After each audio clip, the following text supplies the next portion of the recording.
Dans l'actualité internationale, une inauguration sous haute tension. C'est aujourd'hui que les États-Unis ouvrent officiellement leur ambassade à Jérusalem. C'était une promesse électorale de Donald Trump, mais c'est surtout la reconnaissance de Jérusalem comme capitale d'Israël. Aucun pays ne l'avait fait jusqu'à présent. Les Palestiniens dénoncent cette décision. Des affrontements ont fait ce matin 7 morts dans la bande de Gaza. Réaction et explication avec Marc Dana. Dans quelques heures, ce bâtiment qui abritait le consulat des États-Unis va devenir son ambassade.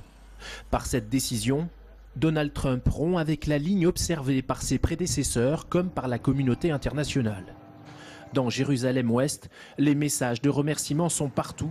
Pour les Israéliens, c'est une reconnaissance historique. Je pense que c'est une très bonne chose parce que cela aurait dû être fait bien avant. Mais mieux vaut tard que jamais. Il était temps. On ne peut pas laisser les terroristes nous dire où on peut construire ceci ou cela. La capitale, c'est ici. Et c'est ici que doit être l'ambassade. Toujours disputée par Israéliens et Palestiniens, aucun pays ne reconnaissait jusqu'à présent la ville sainte comme une capitale.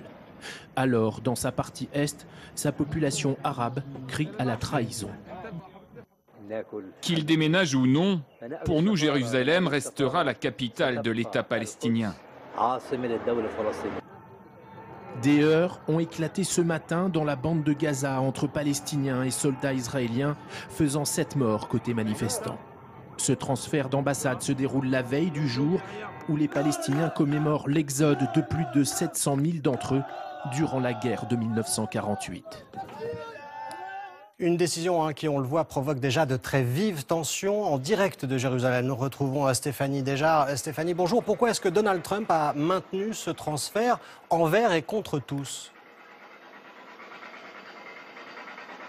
Eh bien, c'était une promesse de campagne de Donald Trump qui met tout simplement à exécution. Il satisfait ainsi son électorat juif, mais surtout chrétien, quitte à rompre avec des décennies de diplomatie américaine et de consensus international.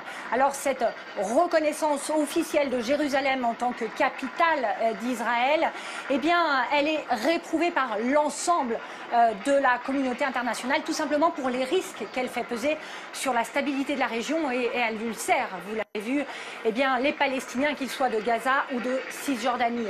Alors après avoir fait planer le doute, eh bien, Donald Trump a finalement renoncé à venir. Cet après-midi, il fera une allocution vidéo en direct à 16h. Sa fille Ivanka et son époux se tiendront aux côtés de Benjamin Netanyahou pour cette inauguration controversée avec des centaines de dignitaires des deux pays et en l'absence, bien entendu, diplomates étrangers. Merci pour toutes ces précisions et désolé, il y a eu quelques soucis dans la transmission.